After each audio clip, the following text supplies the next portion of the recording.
Robert? Yes, we do. Okay. If everyone's prepared, I'm going to fill in for Rolando here. Okay. Good evening. My name is George Casey, and I'm the Vice Chair of the Planning Commission. Welcome to the Planning Commission Study Session meeting. This meeting is being held via Zoom conference due to the COVID-19 crisis. Members of the public may participate by following the instructions listed on the agenda. You may also view and listen to the meeting on live stream cable TV, Granicus, and YouTube. Following roll call during summary hearing of procedure, we will review how the public may provide comment during today's study session. I'll start the roll call. Chair Bonilla is out. Casey's here. Commissioner Caballero. Here. Commissioner Cantrell. Here. Commissioner Garcia. Commissioner Lardenois. Here. Commissioner Montañez. Commissioner Oliverio. Here. All right. Commissioner Ornelas Wise. Commissioner Torrance. Here. And Commissioner Young. Here. So, summary of hearing procedures. The procedure for this hearing is as follows. City staff will call out names of the public who identified they want to speak. You may identify yourself by the raised hand feature on Zoom, click *9 on your phone, or you may call 408-535-3505 or email planning support staff at sanjoseca.gov and identify your name, phone number, and what item or items you would like to speak on. As your name is called, city staff will unmute you to speak. After we confirm your audio is working, your allotted time will begin. Each speaker will have 2 minutes. Speakers using a translator will have 4 minutes. Planning commissioners may ask questions of the speakers. Response to commissioner questions will not reduce the speaker's time allowance. Staff will unmute the speaker to respond to the commissioner. The public hearing will then be closed and the Planning Commission will take action on the item. The Planning Commission may request staff to respond to the public testimony, ask staff questions, and discuss the item. Staff, do we have any public comments, items not on the Planning Commission study agenda?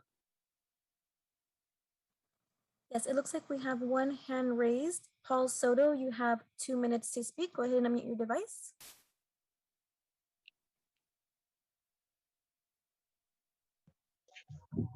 Yes, Paul Soto from the Horseshoe. First of all, I'd like to thank Commissioners Cantrell, Caballero, and Montañez. I was in attendance at the Cayuelos meeting, and you demonstrated the moral and ethical conflict that should be triggered and arise when having these discussions. The fact that it does not is the problem.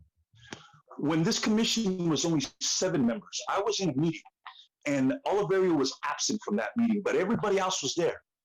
I carry around Devil of Silicon Valley inside my backpack. Somebody told me to go to one of the commissioners' meetings. I went there. There were 7 members on the Planning Commission. Guess how many members were from District 6, who was the primary beneficiary in terms of equity in their homes of all of these Planning Commission decisions? There was 4 members from District 6. It was disgusting. It was disgusting.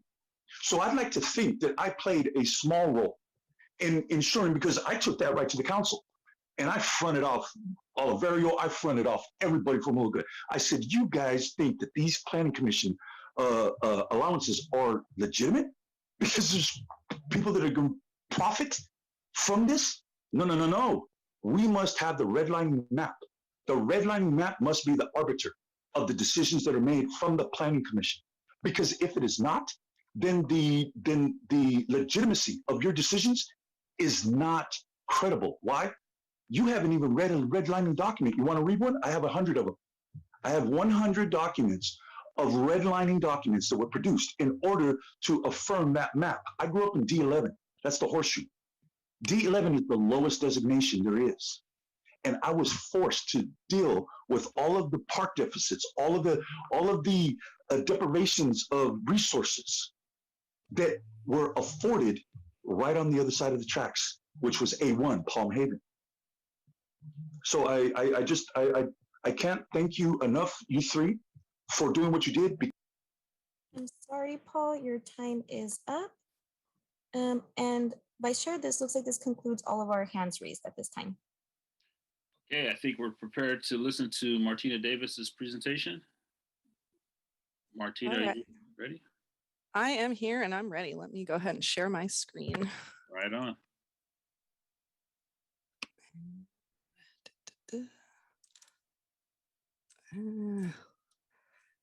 Just give me 1 second.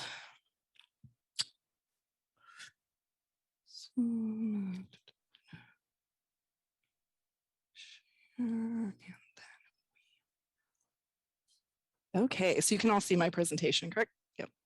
Right. Take that as a yes. Okay, so thank you, commissioners, for arriving early today for this study session. We'll be focusing on SB9, Senate Bill 9 today, but I will touch on Senate Bill 10 very briefly. We wanted to do this study session because we felt it would be helpful to have a better understanding of Senate Bill 9 before you consider the opportunity housing item later this evening. So I will just get started. So agenda is pretty simple. I'm going to go through an overview of the bill. I will talk about some implementation challenges and plans, what we're going to do with Senate Bill 9. And then I will very briefly touch on Senate Bill 10, just because they are often talked about at the same time, kind of in the same breath, but they're actually different. So I just want to kind of share how they're not really related. And then we'll open it up for questions and discussion from the commission. So overview of Senate Bill 9, it applies to all cities in the state of California, including charter cities like the city of San Jose. It also does apply to counties that include an urbanized area. So Santa Clara County, for example, is also working to implement Senate Bill 9. It covers properties that are zoned single family. So within San Jose, that's our R1 zoning districts. So for example, R18 is the most common one. It would also cover planned development districts that are for single family homes. I will note with that is that planned development districts frequently also are areas that have homeowners associations, and Senate Bill 9 does not supersede a homeowners association from enforcing their own restrictions. So if you had CCNRs that said you couldn't subdivide the land, for example, the homeowners association could continue to enforce that. So for that reason, we don't expect to see a lot of these projects in planned development zones, but they are potentially eligible. There are certain exemptions that I'll be talking about in a moment. So not every single property that's zoned single family qualifies, but the vast majority. The core things the bill does is it allows subdivision of one single family lot into 2 lots, and it allows construction of up to 2 units on any lot that is zoned single family. Much like accessory dwelling unit legislation, it includes mandatory development standards, and it does allow cities to adopt and implement their own standards, but there are some limitations on that I'll be covering later. It is effective a month from today, January 1st, 2022. So first I'll talk about the lot splits. The bill allows property to be subdivided into 2, quote, roughly proportional lots. And how they define that is one lot may be no less than 40% the size of the other lot. So just have a simple example using a 10,000 square foot lot to kind of show what that means.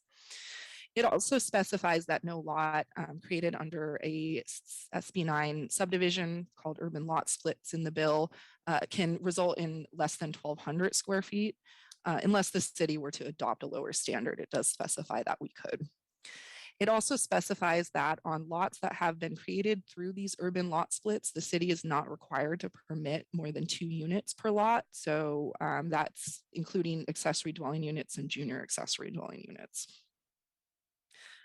A little bit more about the lot splits. This is a very interesting one they included. There is an owner occupancy requirement of sorts.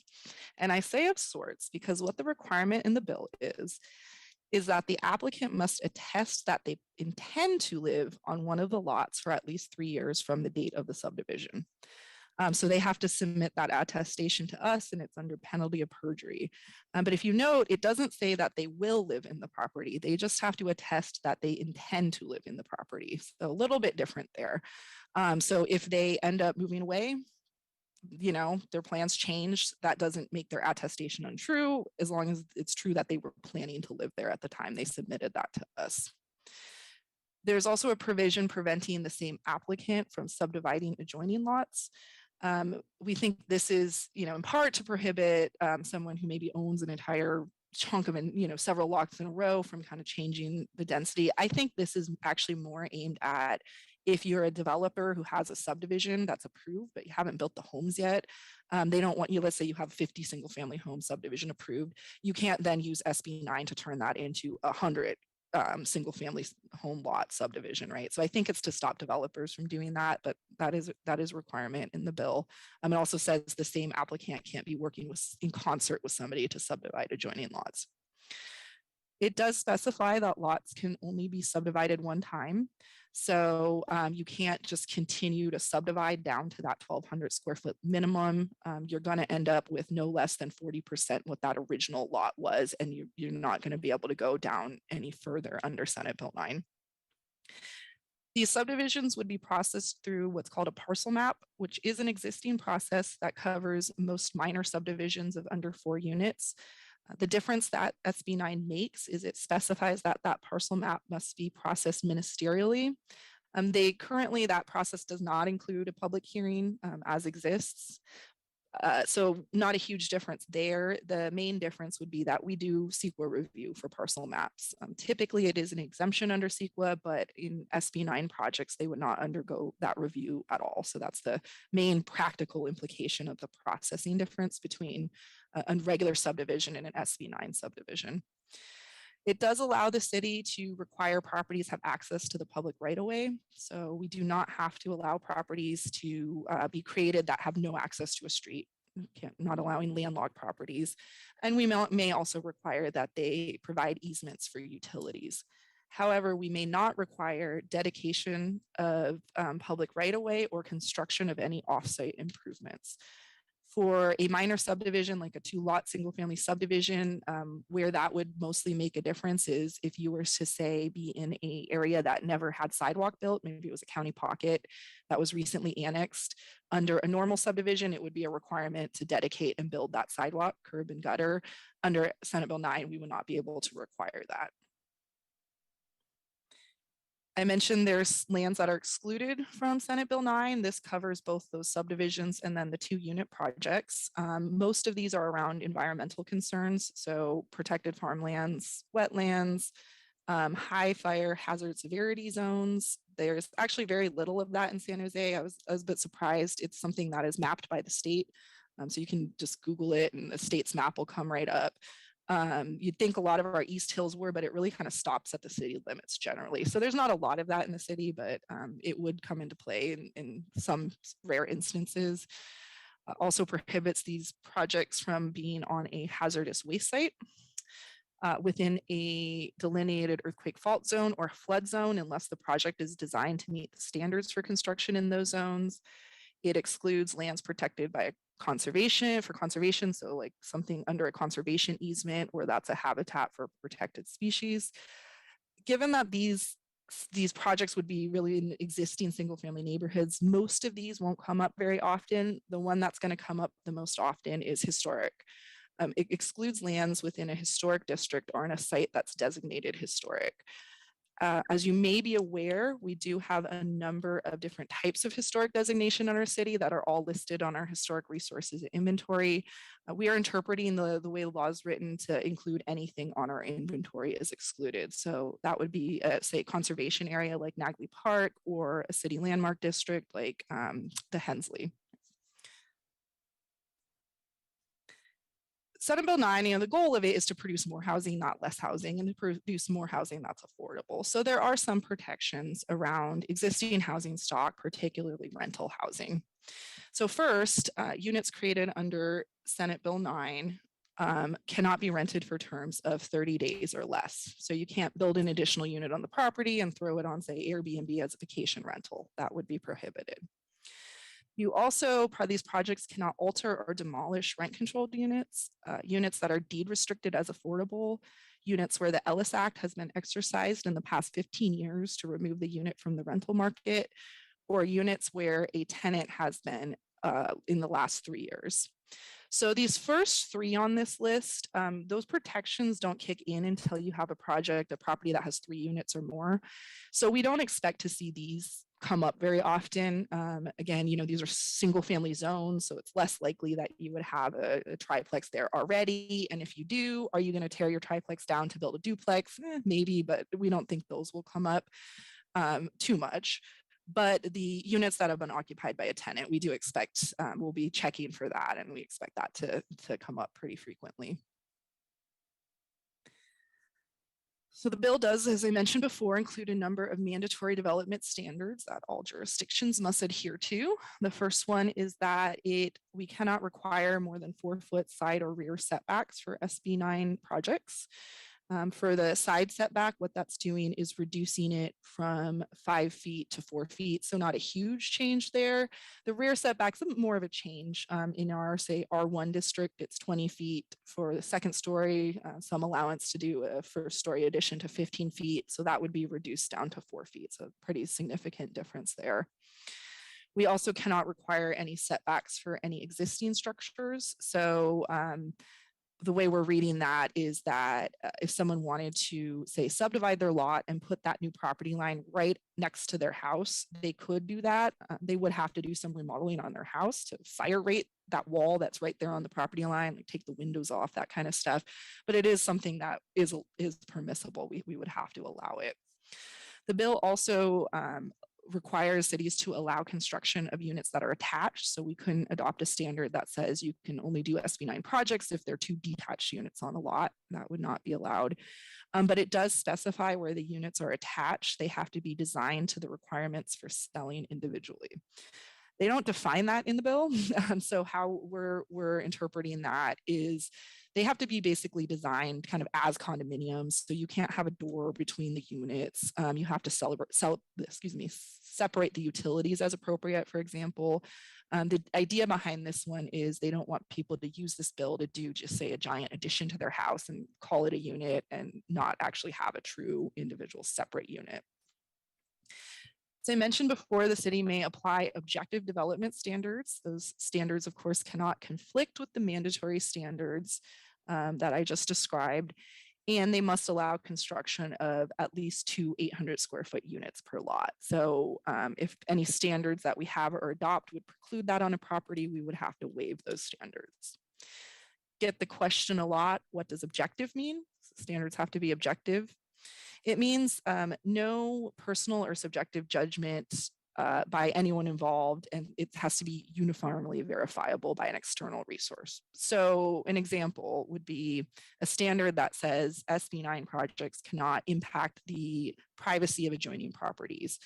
That's subjective because that means something different to anyone you ask. To me, it might mean as long as you don't have windows, I'm fine. To someone else, it might mean I don't want anything within 20 feet of me, right? And there is no book we can look in to say, here's the right answer. So you have to do objective standards generally have to be numeric, quantifiable, 4 feet, right? That's objective. We can look what 4 feet means. Parking. It does include some parking standards. The first one being that we cannot require more than 1 parking space per unit. And we cannot require parking for projects that are within a ½ mile of a high quality transit corridor or a major transit stop as defined in the bill. So generally a bus line with frequency of at least 15 minutes during commute times, or a rail or bus rapid transit stop, or the intersection of the kind of 2 high quality transit corridor bus lines. And we are working with Department of Transportation to produce a map of that. So we're getting some data from VTA to be able to map that out so people know where those areas are. It does not modify any of the accessory dwelling unit parking standards or exceptions. So there's a number of additional exceptions for accessory dwelling unit parking that those units would still be able to use. All right, the magic question. So how many units can you really get out of SB9 projects? You're starting with 1 house lot, right? Might have just one single family house. What are we talking about being able to go up to? Believe it or not, the way they wrote the definition of a 2-unit project in the bill leaves some ambiguity. So we've been doing a lot of research and a lot of looking at how everyone's interpreting this. And we have settled on that when combined with our accessory dwelling unit ordinance, you could do up to 5 units per lot. And so if you subdivide it, it would be 10 units total. As I mentioned before, the bill does say that cities are not required to permit more than 2 units per subdivided lot. So we could certainly use that standard, but we would actually have to update our zoning ordinance to use that standard. Because right now you open up our zoning ordinance and it says, if you have a duplex, you can build 3 ADUs on it. And we can't just say, well, we're not going to approve that. We actually have to change our zoning ordinance to say, okay, except for on these SB9 to subdivided lots. And I do want to make you aware, if you have been doing any of your own research, like sitting in on any webinars or whatnot that are out there on Senate Bill 9, this is an interpretation out there based on the kind of unclear wording of what a 2-unit project means, that cities must allow 2 units to be constructed in addition to however many units they already have on the property. We've looked at, all of the communication when this bill went through, the intent of the bill, conferred with other cities, everywhere we can find. And we don't think that that's what the intent is, and we don't read it that way. That said, this is out there, so I wanted to make you aware of it. And this is one where really there's just so much ambiguity. The state is going to have to kind of make the call for everyone once and for all. The state is working on guidance. They said they have something like 30 pages of technical assistance on this bill drafted so far, but they have an approval process they have to go through. So they are saying that guidance won't be out until February at the earliest. So we are eagerly awaiting that. But until then, we are going with our interpretation understanding based on all our research, which is actually consistent with what I believe every other city is interpreting it, including our neighbors in the South Bay, that it's 2 units, not in addition to however many you have existing. So the best way to understand that, I'm a visual person, and so I find examples to be very useful. So I put together a couple examples just to visualize the number of unit scenarios. I do want to preface this with that these are not to scale. They don't really take into account making room for parking, anything like that. They're really just to visualize the number of units. So keep that in mind as we go through them. So our first example assumes that there's no subdivision. You got a vacant lot, what could you build? Let's say they could build a duplex under Senate Bill 9 up to 2 units, right? And so once they have the duplex, our ADU ordinance would allow them to then convert existing non-living space to an ADU, as well as build 2 detached ADUs in the rear yard. So that's how you would get to 5. Our second example, let's say you had an existing house and someone wanted to keep it and just wanted to build a new house on the back. What could they do to max out the number of units in that scenario? It would be a new house, plus they could have 1 accessory dwelling unit and 1 junior accessory dwelling unit, which has to be part of one of the existing homes. I will mention, and we will have a Senate Bill SB9 ordinance to you guys actually next week to the commission. So we'll get into this a little bit more, but our current zoning standards, unless we amended that, actually don't allow to detach single family homes, which isn't inconsistent with Senate Bill 9. We have to allow 2 units and we can't prohibit them from being attached. So this scenario I'm showing you wouldn't actually be consistent with our zoning unless we amended it. But I'm just showing you kind of how what SB9 by itself in this case would allow. Not taking into account our zoning ordinance. Our next 2 examples are assuming someone subdivides a lot. So this is assuming if we were to amend our zoning ordinance to use that provision that says no more than 2 units per subdivided lot. And let's say they've got a house and they want to do a subdivision. They've got a nice large lot. In this case, you end up at 4 kind of any way you spin it. So they could maybe convert that first house to a duplex, but they couldn't do any ADUs, or they could keep it as a house and add 1 ADU. They could do a duplex in the back, or they could do a house with a ADU in the back. But either way, it's a combo of 2 on each lot. And then this example is our max out scenario of what does that full 10 look like. So I, again, want to preface this that this is not to scale. And when we actually did do a little bit of an, kind of rudimentary exercise trying to see, could you fit this on the typical San Jose single family lot? The answer is I just don't see how you could fit this, but in theory, you could do, 2 duplexes, right, 1 on each lot. And then once you have those duplexes, you can add the 3 ADUs.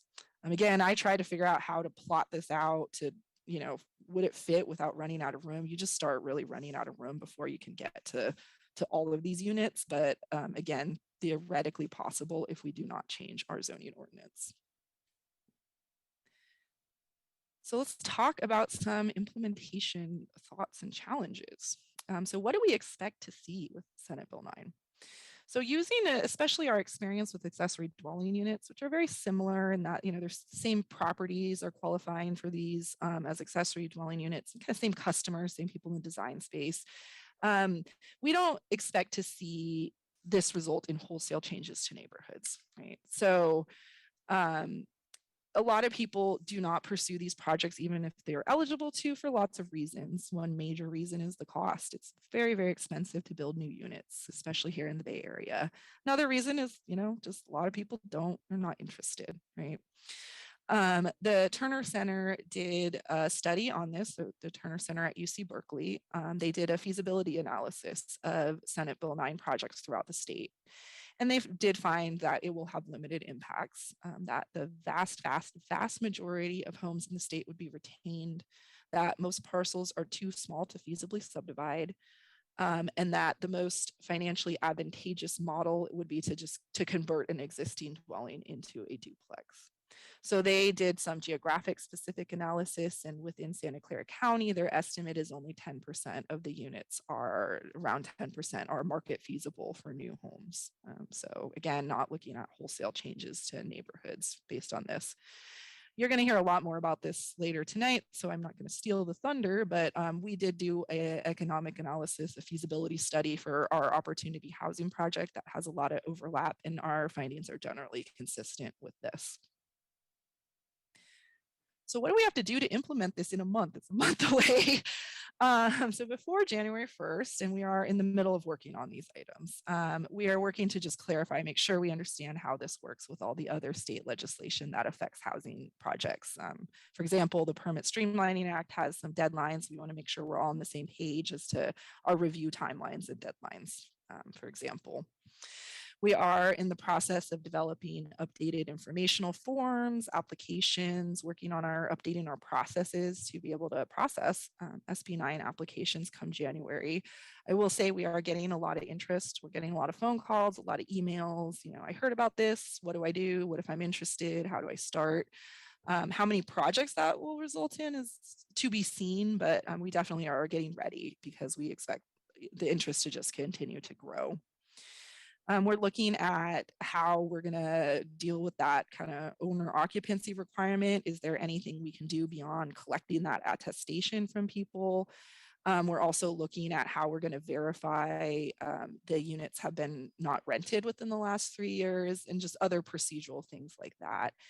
And we're keeping a close eye on our staffing needs, potentially looking at, do we build off, say, our existing accessory dwelling unit programs, given, again, the large overlap in the customer base? What will we need to implement this? We're looking into that. Additionally, as I mentioned, next week, we have for you a ordinance we put together pretty quickly to implement Senate Bill 9, and just on a basic level. I call it the ordinance that just makes it make sense in context of our existing standards. That's what the goal of this ordinance is.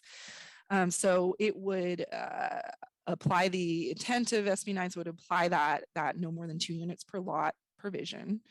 It would clarify how our existing development standards interact with the Senate Bill 9 projects. And it would only propose new standards where Senate Bill 9 essentially wipes out our existing standards and we need something to replace it. So this is really more focused around the lot dimensions, lot frontage. As it said, we can require access.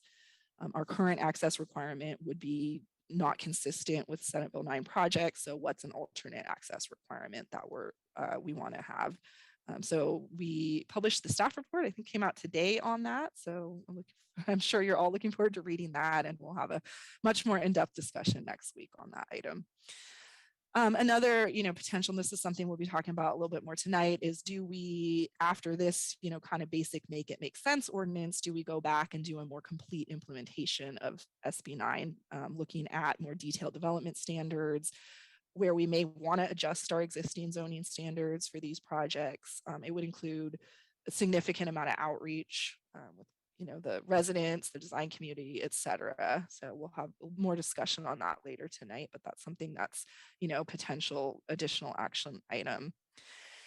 Now, both of these things are limited by Senate Bill 330, and I do want to touch on that for a moment. That's a bill that became effective in 2000, and it prohibits cities from, quote, downzoning. So what that means is that we are not allowed to pass any zoning ordinance update that reduces the intensity within an existing zoning district below what was allowed as of January 2018. So they define reducing intensity to mean additional setback requirements, or larger setback requirements, lower heights, smaller FAR, et cetera, new open space requirements, et cetera. So how does that interact with SB9? Because, in one sense, well, we didn't allow multiple units back in 2018. So anything is kind of addressing Senate Bill 9 is in a way increasing the intensity. I mean, that's one way to look at it. Based on what we've heard from the state so far, that's not how they're looking at it.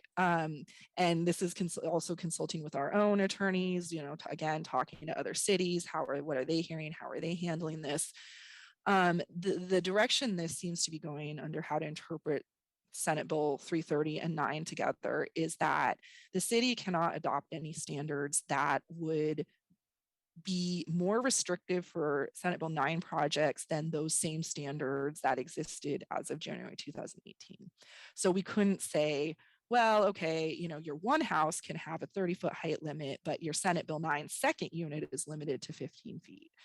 We've heard from the state that they're interpreting that as a violation of this downzoning provision. So this is something that we definitely need to take into account, particularly if we do a more complete implementation ordinance and look at additional design standards.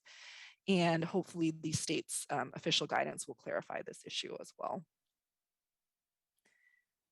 And finally, on Senate Bill 9, just a couple other things to think about. And I'm going to go through this quickly because we're actually going to discuss this later tonight. But it only covers single family properties. We have a lot of single family houses in R1 districts. Do we want to go beyond Senate Bill 9 and extend that to R2 district, or excuse me, in R2 districts? We have a lot of houses.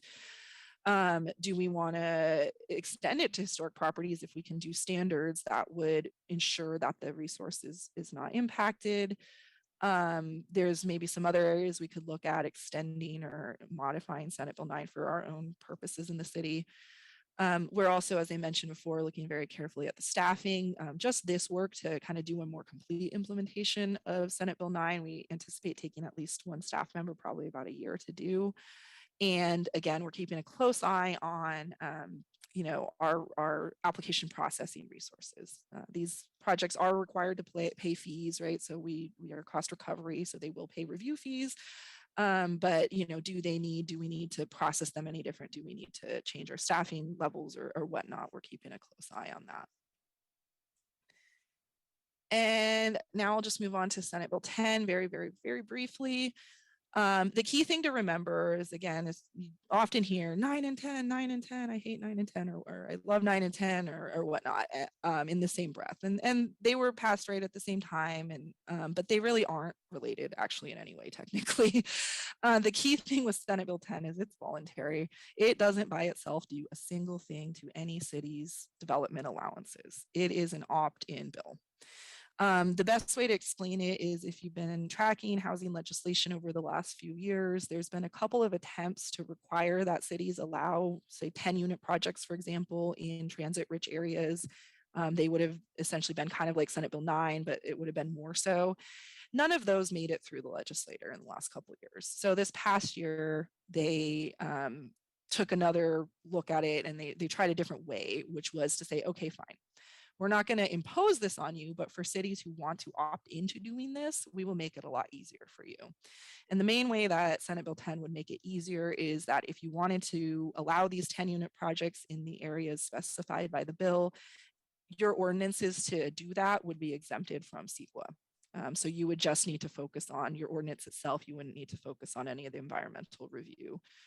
So that's how they would streamline it. It is interesting that the cities to implement it, you would have to actually allow all 10 units, right? So you couldn't say, oh, I'm going to do 4 units here and there in these areas and use that CEQA exemption. It's kind of a go big or go home type of thing.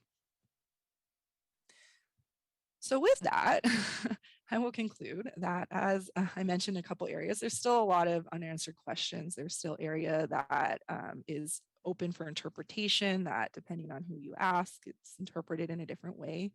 And we are continuing to work with, again, our other cities. We're looking for guidance from the state, any outside resources. I've been in probably 4 different webinars on Senate Bill 9, for example, to kind of get through and get answers to all of these things. We did add some information on these bills to our website. It's under the Opportunity Housing webpage, so people can find some information there. And you will hear later tonight, the Opportunity Housing item is going to incorporate the existence of these 2 bills into our recommendation. And with that, I am done. So I'm going to stop sharing and open it up for questions.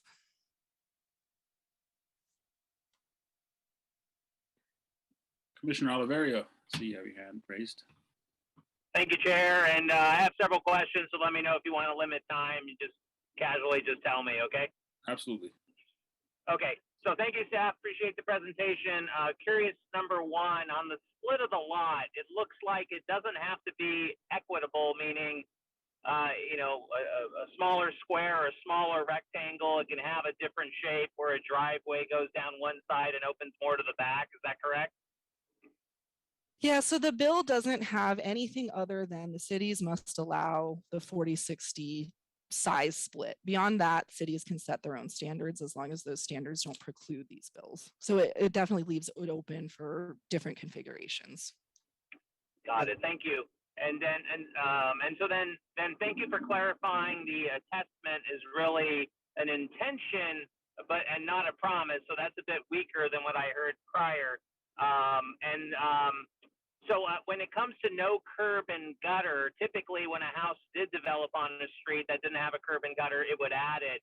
So at that point, it would just be left as is unless the city's general fund wanted to pay for that? That would be correct, yes. Okay. And then, so for example, Palm Haven, Nagley Park, Shasta-Hanshin, I believe are all conservation areas. I was not clear. Are they exempt or not exempt? They are exempt. So that is our interpretation of the bill. You may hear otherwise, right? So it is open a little bit to interpretation, but the way that we're reading it, I mean, we've been through this again with council, that we're saying that they are exempt from this bill. And to be clear, that's the entire area, regardless of the house has historic character, because in these neighborhoods, some are, you know, legitimate historic, and others have been, you know, something happened to it in the 70s. Yeah. So the way that those areas work is that they are all listed on our historic resources inventory, because really anything you build within those neighborhoods, it affects the character of them, even if the property you're building on itself is not historic. So they are all listed, and so it would cover all of those scenarios. Got it. And it would seem the setback changes on the rear are pretty much one of the most huge differences, because typically there is a rear setback for a reason. And so is that 4-foot setback for the first floor only, or first and second floor? It doesn't specify. It says 4-foot setbacks. So we are addressing that in the ordinance next week. That one becomes complicated with the Senate Bill 330. But we believe we have the ability to set a different height standard within that rear 20 feet. So that is what we're proposing. Got it. And then on parking, So does it require a covered space or uncovered space for the one unit for like the standard SB9, not next to transit? Yeah, it doesn't specify. So it just says one space. And because our implementation ordinance, as I said, we're not trying to introduce anything new given the fast turnaround. So right now the zoning ordinance does require covered parking for single family homes. So unless we change that for a single family home, it would be one covered space, so a garage or a carport. For a 2-family dwelling or duplex, we don't require covered parking currently, so we're not proposing to change that.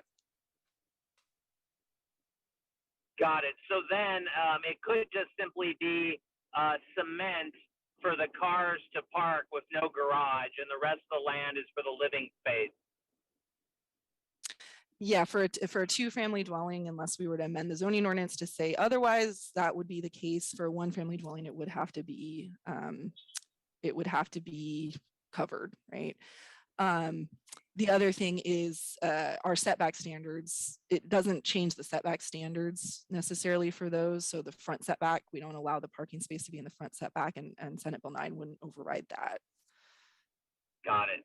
And then if the thing is next to transit where no parking is required, then what a house or a duplex might look like today would be completely different, because there would be no garage or no driveway. It would be structure, maybe landscaping, and that's it. And then parking would be reliant on street parking. Yeah, that's correct. Someone could do that. Okay. And I'm moving along, Chair. Which state agency will provide the guidance for further clarification of cities? Housing and Community Development. HCD, okay. And then because of SB 330, does this mean that this upzoning is permanent and it could never be changed? So the way we have our draft ordinance written is it's tied to the existence of Senate Bill 9. So it says that this is only to implement that bill and is only operative as long as that bill is operative. So we're trying to address that kind of that way. Okay, great. And then is there a time limit on staff to process an application under SB9? As far as we can tell, they're subject to the Permit Streamlining Act, so we are required to give them a completeness review within 30 days. And then there are timelines for us considering the project or acting on the project after it has been deemed complete. And I don't remember that timeline off the top of my head, but I will tell you the 30-day review would, I believe, would apply. Okay, thank you. And have you heard from your communications of any municipality wanting or suggesting to adopt SB10? I have not yet. I mean, I can definitely tell you I haven't talked to all the municipalities around. We've been in close communication, for example, with all the other cities within Santa Clara County. I haven't heard of any of them proposing it. I think everyone's just trying to figure out Senate Bill 9 right now. And then everyone's going to probably take a breath and say, well, do we want to do 10? But I haven't heard anyone who is planning to at this point. Okay. And then I was reading the Los Angeles Times on Tuesday, the articles, cities will be blunting, I'm paraphrasing now, blunting SB9 implementation prior to the end of the year with their own restrictions on SB9 that they can legally do under the law. Would you say what the ordinance that staff's preparing prior to the end of the year is narrowing the scope of SB9? That's a good question. Let's see. Yes and no in a sense, right? So if you look at Senate Bill 9 just without taking any other cities' regulations in effect, it would allow more than our current zoning would allow, right? It doesn't have a height limit, for example, that kind of stuff. So our goal is to not, as I said, introduce anything new that's not already a zoning standard. So some of our existing zoning standards could make projects simpler or harder, but we're not proposing to change them at this time, given the very short timeline for this ordinance and the lack of that we just haven't been able to do a lot of outreach for this. So this is, as I said, the sort of just make it make sense. But I do think that in certain areas, when you overlay are like, for example, the covered parking, right? I mean, that's a current standard, and there's nothing in Senate Bill 9 that says we can't continue to apply that standard. But there's nothing in Senate Bill 9 that says the parking has to be covered, right? So if we continue to apply that standard, yeah, I mean, you have to now make room for a garage where you wouldn't have had to otherwise. So in that sense, potentially yes, but it's not, it's applying our existing standards, right? If that makes sense. It's Fair enough. Oh, And then I'm almost done, Chair. I got two more. One was just the end result of the LA Times articles, where that cities were not fans of the new law and they were going to restrict it as much as possible immediately. And then the staff is bringing an ordinance to the city council. Does it require a second reading, or it's going to be an urgency ordinance?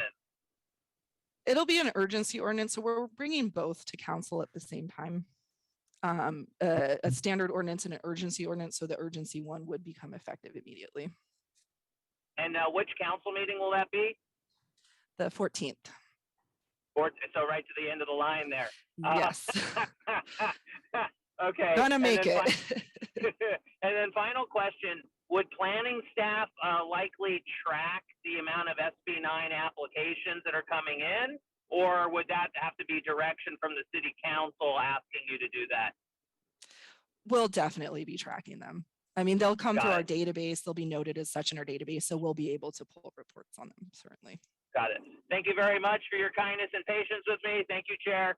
Thank you, Commissioner Oliveira. Commissioners Young and Caballero, 1 second. Michael, did you want to comment on Martina and Oliveira? yeah, Martina, did you want to mention the aspect of the emergency ordinance related to ADUs? Right, because remember, if you layer Yes. ADU ordinance on top of SB9. Yeah, so you're right. So that is the only area that we would be, I mean, again, SB9 is very clear that cities don't have to allow more than 2 units per lot. So we would be restricting it in that because we could allow more than 2 units per subdivided lot. So that is the one area, you're correct, Michael, that we are kind of, in a sense, restricting it, but sort of as called for in the bill in a way, right? The bill's pretty clear that cities can do this. It kind of sets it up for cities to do it. Okay, Commissioner Young, you had a question? Yes, thank you, Chair. Thank you, Martina. Really excellent presentation. And I like the staff report too, is very clear. I have just a couple of questions, probably as a new commissioner. I wasn't familiar with the term junior accessory dwelling unit. Could you talk about what that is? Yes, so that is something provided for in state law. It is, let's see, how do I describe it? It originally started as basically telling people, hey, if you want to rent out a room in your house as a unit and not put in the full kitchen, for example, you can do that and it's considered a junior accessory dwelling unit. So that's the primary difference. It has to be within the walls of the existing house for the most part. I think you can do a small addition for it. It doesn't have to be separated so much in a way that maybe a normal accessory dwelling unit, they're allowed to share a bathroom with the house, for example, unlike a typical accessory dwelling unit. And then also they don't have to have that full kitchen. So they could have a counter sink, fridge, but wouldn't have to have, say, like the stove or oven. They could do a toaster oven or something like that. And they are limited in square footage as well. Off the top of my head, I believe it's 500 square feet, whereas accessory dwelling units can be larger. Okay, so under our current ADU ordinance, could say a single family dwelling have a JADU and an ADU? Yes, yes, and that is provided for in state law. Okay, great. You talked about transit rich area. I appreciate that. Could you talk about, the staff report talked about urban infill site. I wasn't familiar with what that meant. Yeah, let me see if I can do this off the top of my head. It's a decently complex definition of the state law, but generally it's an area that's bounded on 75% of the sides as an urban use, and it is zoned for residential uses are the two key components of an urban infill site. And again, that only comes into play for Senate Bill 10. So it's not in Senate Bill 9, but if the city were to implement Senate Bill 10, we would have to look at the urban infill sites. Okay, great. It mentioned in the staff report, this is getting a little off topic, but it's of interest to me that 2 urban villages have grant funding. Is that a state grant or city grant, or what does that refer to? Yeah, I can answer that. Yeah, so our urban village plans are funded generally by outside grants. The ones that we have now, I think, are through MTC. They're generally through MTC. Sometimes we get grants from Caltran, not Train. And every once in a while, we've gotten a grant from the Strategic Growth Council. But yeah. Okay, so these are grants to allow a consultant to work with staff on the development of the plan? Yeah, they actually pay. So our urban village staff, to a large extent, are paid for by grants. So it's not just money for a consultant. We do use it for consultant, but it's also to pay for the staff that we have to do the work. Okay, thanks, Michael. One last question, Martina, which is in the staff report, I believe there was a reference to a minimum lot size of 7,500 square feet that SB9 would apply. Did I interpret that correctly? So the staff report was about opportunity housing. So I do think that was an initial recommendation in opportunity housing, but that is not something that's in Senate Bill 9. So Senate Bill 9, all it has is the 40%, 60% size, and then you can't go less than 1,200 square feet. So, if you do a 50-50 split on it, 12, basically you have to start with 2,400 square foot minimum under SB9 when you do that math backwards. Okay, great. Thank you. That's all the questions I have. Thank you, Commissioner Young. Commissioner Caballero? Hi there. First off, Martina, I always really appreciate your presentations. They're super clear and easy to understand, especially given the complexity of these issues. So I always really appreciate it when you break this down for us into something that's a little bit more digestible. And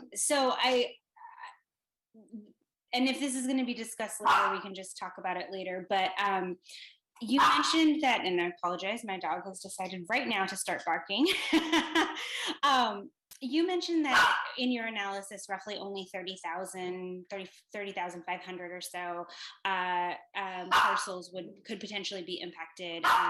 Were those parcels spread across the city, or were they in specific districts? Taking out, of course, anything that's historic in nature and wouldn't be subject to the law in the current way it's written. Yeah, so that about that 30,000 figure actually wasn't from our report. That one was from the Turner Center study. That was the statewide study. And that's a good question. I'm not sure if they mapped those. Do you remember if they actually mapped those sites, Michael? I don't. That was countywide as well. So a lot of those sites would likely not be in San Jose. That's where that figure comes from. We do have our own analysis that we're going to be sharing a lot more with you as part of that opportunity housing item later tonight in the agenda. So we'll get into the details on our analysis, and it is broken down geographically. But that 30,000 figure was the kind of countywide from that third party. Yeah. Apologies, I misunderstood that. Well, then, based on your own, the city's analysis, how many units or so might be impacted for you all? So our analysis was not specifically on Senate Bill 9 per se, because it analyzed more of our opportunity housing proposal options, which went a little bit beyond Senate Bill 9. So I couldn't give you that figure of specifically what we expect to see for Senate Bill 9 because we didn't quite do that analysis. But again, I think you'll get a lot more info that will probably answer a lot of your questions later. I know that Jared has a bunch of slides in his presentation about our strategic economic study. So yeah. Okay, no problem. My other question for you all, and this might not be for you specifically, but might be for other folks from the planning department, is kind of in a similar vein as Commissioner Oliverio related to timing. So I know a lot of folks are really, really worried about the implementation of potentially opportunity housing, SB9, SB10. What's the sort of all things being perfect in the world, how quickly would we actually see, new dwellings going up in certain neighborhoods? Are we talking a matter of 6 months, 12 months, 2 years, 5 years? I think that one of the things that's been really concerning to me as a commissioner is sort of the general fear about all of this. And I get that folks don't want to lose the character of certain neighborhoods, but also, like, I think that there might be a misunderstanding about how quickly this can happen. Yeah. So we will have to start processing applications on January 3rd when we reopen. So, in that sense, it's live, right? Senate Bill 9 is live. Building off our experience with ADUs, with accessory dwelling units, there was definitely a slow uptick in those. One of the things with a bill like this, it's brand new. And so, it didn't exist. It wasn't on the books until September of this year. So anyone who's wanting to do one of these projects is still in the planning stages, most likely, right? So I expect, this is just based on my experience, and actually I think your compliment, I spent years working the permit center and at the public information counter, so I think that helps me break things down to people. So just kind of going off my experience there, I would say that, I would expect maybe for some really motivated people who've been like, I wanted to do this subdivision for years, we might see those come in fairly quickly. I do think it will likely be a couple months, 2, 3, 4, maybe more months before we really start seeing a lot of applications for these projects. And then they have to get permitted, they have to meet the building code, they have to get their financing together, really. And so I would predict that we're going to see a slow uptake, but I would be surprised if we see construction of units, for example, within the first couple months, a few months at minimum. It's hard to say, but I would predict a gradual buildup over time of it. Okay, thanks so much. That's all my questions. Do you have any more commissioner questions? Okay. I'm not sure. Robert, are we adjourning now after Martina's fabulous presentation? Yes, we can adjourn. Okay. Oh, sorry, Commissioner Oliveria. Thanks, Chair. I just wanted to say, based on Commissioner Caballero's inquiry, that preliminary reviews have already been filed with the city under SB9, but the city had to tell those applicants we can't even start processing till January 1st. So there is a level of interest, but ultimately we'll know when it happens, right? But I think the concern is there because it's unknown. So we'll see. Thank you. Thank you. Well, on behalf of all the other commissioners, Martina, fabulous job. Appreciate you breaking it down. To Commissioner Caballero's point. I think we're adjourned. See you guys at 6:30. Thank you. See you soon.